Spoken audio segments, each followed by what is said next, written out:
Hello दोस्तों, मेरा नाम है शिव कुमार तिवारी और आप सभी का स्वागत है मेरे यूट्यूब चैनल लर्निंग स्मार्ट पर। तो आज के वीडियो में हम लोग दोस्तों डिस्कस करने जा रहे हैं जो आंध्र प्रदेश में गैस लीकेज का मामला है। वैसे ही 2020 बहुत बुरा गुजर रहा था। आपने देखा कि नंबर ऑफ़ कोरोना केसेस हैं हमारे देश में बढ़ते चले जा रहे हैं।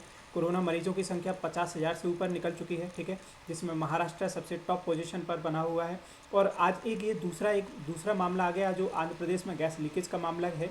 ये क्या है, इसमें क्या क्या चीज़ें हुई उसके बारे में हम लोग डिटेल में बात करेंगे। हमारे जितने भी वीडियोस होते हैं, मेरे जितने भी वीडियोस होते हैं वो सब आपको इस टेलीग्राम ग्रुप पर मिल जाएंगे। तो मेरा टेलीग्राम ग्रुप ज्वाइन कर लीजिएगा सभी लेक्चर्स की पीडीएफ के लिए। जीके बाई सेतवारी, या आप मेरे फेसबुक पेज से भी जुड़ सकते हैं, सेतवारी नाम से अवेलेबल है। तो अगर मैं बात करने जाऊँ आज के गैस लीकेज मामले की, जो विजाग जो गैस प्लांट था वहाँ पर जो घटित हुआ, यहाँ पर कुछ ऐसे फ़ोटोज़ और वीडियोज़ भी आए हैं जो वायरल हुए हैं, आपने सोशल मीडिया में देखे होंगे, जो मैं यहाँ पर अपलोड नहीं कर सकता क्योंकि आप उन्हें देख नहीं पा सकते थे, ठीक है।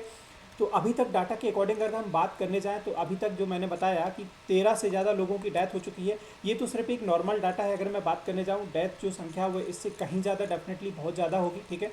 उम्मीद यही है, भगवान से प्रार्थना यही है कि कम से कम संख्या में रहें, ज़्यादा से ज़्यादा लोग इससे अफेक्टेड ना हो, ठीक है। और जल्दी ही ये जितनी भी प्रॉब्लम हमारे देश में बनी हुई है, जो भी वर्ल्ड वाइड ग्लोबल प्रॉब्लम है, ये सभी दूर हो जाए। तो अभी तक जो डाटा अवेलेबल है उसके अकॉर्डिंग 13 से ज़्यादा डेथ हो चुकी है, ठीक है। और अगर मैं बात करने जाऊँ तो 300 से ज़्यादा लोग हैं जो हॉस्पिटलाइज हो चुके हैं और 5,000 से ज़्यादा लोग हैं जो इससे अफेक्टेड है, यानी कि बीमार हैं, ठीक है। तो ये एक ऑफिशियल डाटा है, डाटा इससे कहीं ज़्यादा बहुत होगा। और अभी भी रेस्क्यू ऑपरेशन वहाँ पर चल रहा है, ठीक है। जो एनडीआरएफ टीम है वो रेस्क्यू ऑपरेशन चला रही है। अब अगर बात करने जाए इसकी लोकेशन की, प्लांट किस जगह पर था, तो प्लांट की लोकेशन देख लीजिएगा। अगर आप मैप में लोकेशन की बात करने जाए तो ये आंध्र प्रदेश लोकेशन पर ही, विजाग ज़्यादा दूर नहीं है, उसी एरिया में ही आता है, ठीक है। ये जो कंपनी थी जिसके हम बात करने जाएँ, एलजी पॉलीमर गैस जो कंपनी है, तो ये जो कंपनी थी इस्टेब्लिशमेंट हुई 1961 में as a name Hindustan polymer, ठीक है, for manufacturing polystyrene and its co polymers, ठीक है। फिर बाद में इसका 1978 में it merge with the McDowell's and co limited. बाद में इसको 1997 में, 1997 the company was taken over by the LG chemical, जो कि एक साउथ कोरिया की कंपनी है। और बाद में इसको रीनेम कर दिया गया एलजी पॉलीमर इंडिया लिमिटेड, ठीक है। तो अगर हम बात करने जाएँ तो ये जो एलजी पॉलीमर गैस है, इसका सबसे ज़्यादा जो प्रसार आप देखने में जाएंगे वो साउथ कोरिया में। साउथ कोरिया सबसे ज़्यादा इस मामले में, यानी कि इस गैस पर सबसे ज़्यादा प्रेजेंस रखती है अपना। तो ये कंपनी साउथ कोरिया के द्वारा ही ओन्ड है। साउथ कोरिया के जो एम्बेसडर, इनके द्वारा भी स्टेटमेंट आया हुआ है ऑलरेडी, अगर हम बात करने जाएँ, ठीक है। अभी पूरा मामला क्या है देख लीजिएगा ज़रा।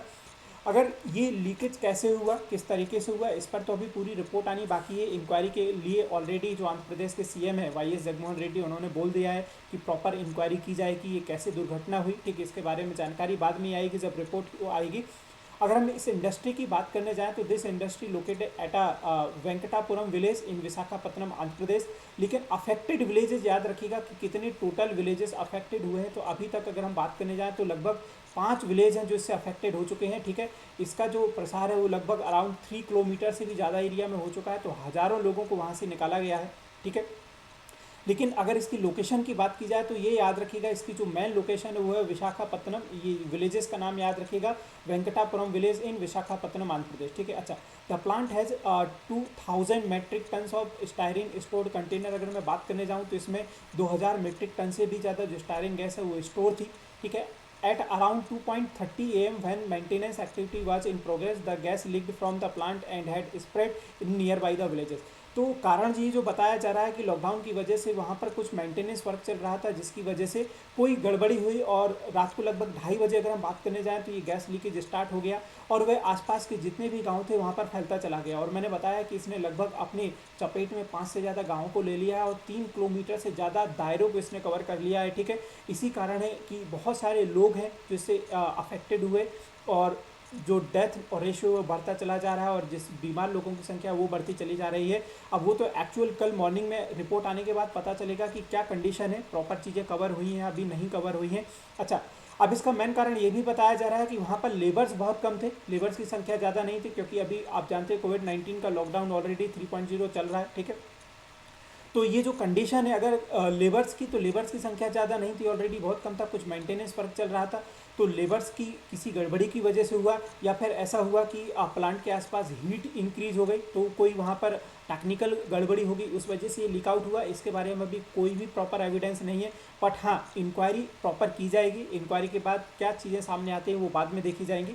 अच्छा, अब ये चीज़ है क्या, ये टॉक्सिक है, किस काम में आती है, इसके बारे में हम लोग देख लेते हैं। तो अगर इसके बारे में देखने जाएँ तो स्टार्टिंग में अगर कोई पर्सन इससे स्टार्टिंग में इनफैक्ट अफेक्टेड होता है, इसके टच में आता है, तो उसको क्या क्या कंडीशन हो सकती है। अगर शॉर्ट टर्म की अगर हम बात करने जाएँ तो सबसे पहले तो ये होगा, उसको रेस्पिरेटरी जो प्रॉब्लम्स होने जाएगी कि आँखों में जलन फील हो सकती है, ठीक है। दूसरा जो सबसे बड़ी प्रॉब्लम है कि उसको सांस लेने में दिक्कत हो सकती है, ठीक है, तो ब्रीथिंग इशू हो सकता है, आंखों में जलन हो सकती है, ठीक है। लॉन्ग टर्म की अगर हम बात करने जाएं तो सबसे पहले जो सिम्टम्स है वो ये है कि उसको सर दर्द हो सकता है, थकावट फील हो सकती है, कमजोरी अंदर से महसूस हो सकती है, डिप्रेशन या फिर हीयरिंग लॉस, ठीक है। तो इसके जो प्रभाव हैं वो बहुत खतरनाक हैं। डेफिनेटली जितने भी लोग आए होंगे इसके टच में, बहुत लॉन्ग टर्म इसके प्रभाव देखने को मिलेंगे। आपने देखा होगा ऑलरेडी भोपाल जो ग्रास त्रासदी थी वो आपको याद होगी, 1994 में हुई थी, हज़ारों लोगों की संख्या में वहाँ पे डेथ हुई थी। और भोपाल में अभी भी जिस एरिया में वो गैस लीकेज हुआ था, अभी भी वहाँ पर रेडिएशन की वजह से बहुत सारे लोगों में अभी भी उसका प्रभाव देखने को मिलता है। तो उम्मीद है कि इसका रेडिएशन इतना ज़्यादा ना फैल पाए और सारी चीज़ें बेहतर हो जाएँ, ठीक है। अच्छा, एक बात और है, इसका जो सबसे बड़ा प्रभाव ये भी है कि कहीं ना कहीं ये लीवर को भी डैमेज करता है। इंसान को अगर बहुत बुरी तरीके से प्रभावित हो गया तो लीवर को भी पूरी तरीके से डैमेज कर देता है, और साथ में अनकॉन्शियसनेस आ जाती है, यानी कि वह सबकॉन्शियस स्टेट में चला जाता है, अचेतना सी आ जाती है, ठीक है। तो ये बहुत सारे इसके सिम्टम्स हैं। तो सरकार ने गाइडलाइंस जारी की है कि गाइडलाइंस में उसको क्या क्या सावधानी बरतनी है। अच्छा, इसका इस्तेमाल क्या है, अगर हम बात करने जाएँ स्टायरीन गैस का, तो ये किस काम में इस्तेमाल की जाती है, तो याद रखिएगा इंसुलेशन पाइप्स में इसका इस्तेमाल किया जाता है, ऑटोमोबाइल पार्ट्स में किया जाता है, प्रिंटिंग कार्ड्स में भी इसका उपयोग किया जाता है। जो आप स्कैन या पेपर प्रिंटिंग करते हैं, जेरोक्स कराते हैं कॉपी, उसी में इसका उपयोग किया जाता है, कॉपी मशीन, ठीक है। फूड कंटेनर्स में किया जाता है इसको, पैकिंग में, कारपेट पैकिंग में किया जाता है, लगेज में, शूज़ में, टॉयज़ में, फ्लोर वैक्सेस में और पॉलिसेस में। तो ये इस्तेमाल है स्टायरीन गैस का, जिसमें सबसे बड़ा मैंने जो बताया कि अभी तक जो सबसे बड़ा इसमें कवर में आता है वो साउथ कोरिया के अंडर में कवर में आती है। और ये जो कंपनी थी वो भी साउथ कोरिया के अंडर आती है, ठीक है। और जब ये मामला हुआ तो साउथ कोरिया के जो एम्बेसडर हैं उनका स्टेटमेंट भी आया था, बट वो इतना कुछ खास मायने नहीं रखता। जैसे ही ये मामला सामने आया तो सरकार ने बहुत सारे प्रिवेंटिव मेजर्स इशू किए गए। प्रिवेंटिव मेजर्स क्या है वो देख लीजिएगा। उन्होंने बोला कि अगर कोई व्यक्ति है जो इससे अफेक्टेड हो तो ज़रूर करे कि ज़्यादा से ज़्यादा पानी पिए, ठीक है। हो सके तो अपने मुँह पर एक वेट क्लॉथ का मास्क बांधे, ठीक है। ऐसा नहीं कि हम लोग जो नॉर्मल है, ऑलरेडी लगभग लोग आज के समय में सभी मास्क बांध रहे हैं कोरोना की वजह से, ठीक है। तो उनको बोला है कि आप मास्क बांधिए किसी गीले कपड़े का। तो तीसरी बात यह है कि अगर आपके आई में, आंखों में जलन हो रही है, ठीक है, तो उसको बहुत ही अच्छी तरीके से धोइए और उसमें आई ड्रॉप का इस्तेमाल कीजिए। अगर आपको लगता है कि आपकी स्किन में खुजली हो रही है, ठीक है, इचिंग हो रही है, तो आप उसको प्रॉपर से सोप के साथ उसको धोइए, ठीक है। और साथ में उन्होंने बोला है कि कुछ टैबलेट्स का भी आप उपयोग कीजिए, सेट्रिजन, अगर आपकी बॉडी में कुछ खुजली या इचिंग हो रही है। और या फिर ऐसा है कि अगर आपको उल्टी हो रही है, वॉमिटिंग का इशू है, फिर तो उन्होंने दूसरी टैबलेट्स का नाम बोला है कि डोमेस्टल आप टैबलेट ले सकते हैं। 6 पॉइंट ये बोला है कि अगर आपको इसके प्रभाव को कम करना है तो ज़्यादा से ज़्यादा आप मिल्क लीजिए, ठीक है, बनाना लीजिए, और आप जो जैगरी फूड्स होते हैं वो लीजिए, जिससे आप इस गैस के प्रभाव को, इफेक्ट को न्यूट्रलाइज कर सकें। साथ में उन्होंने बोला है कि अगर कोई इंसान उसके बावजूद भी अनईजी फील कर रहा है तो ये जो कॉल नंबर दिया गया है वहाँ की एडवाइजरी के द्वारा, उस नंबर पे कॉल कर सकता है, ठीक है। तो अभी फ़िलहाल यही है कि जितने लोग वहाँ पर अफेक्टेड हैं उनको ये गाइडलाइंस दी जाए, वो इससे संभल करके रहे।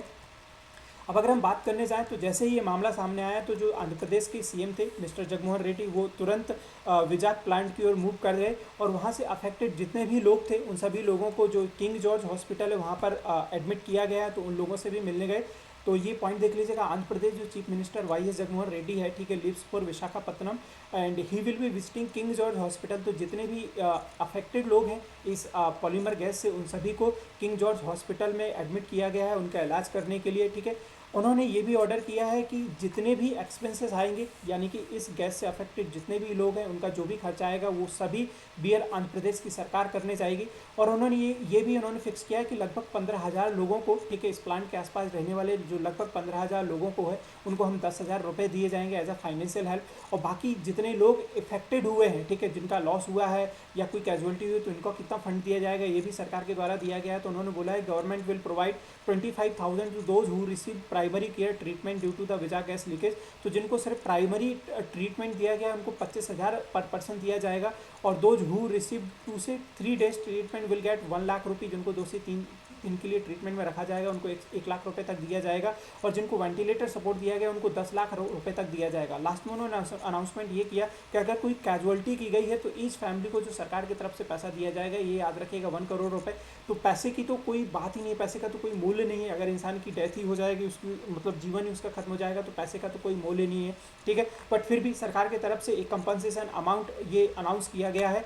तो ये था आज का टॉपिक। उम्मीद करते हैं कि सारी चीज़ें बेहतर हो जाएं। एनडीआरएफ टीम ने ये ज़रूर बोला है कि वो इस पर कंट्रोल पा लिया उन्होंने, सारी चीज़ें उनके अंडर कंट्रोल है। अब वो कल की रिपोर्ट में हमें पता चलेगा कि चीज़ें किस तरीके से। जब तक दोस्तों आप अपना ज़रूर ख्याल रखिए, घर में रहिए, सुरक्षित रहिए और पढ़ते रहिए। Thank you so much for watching this video.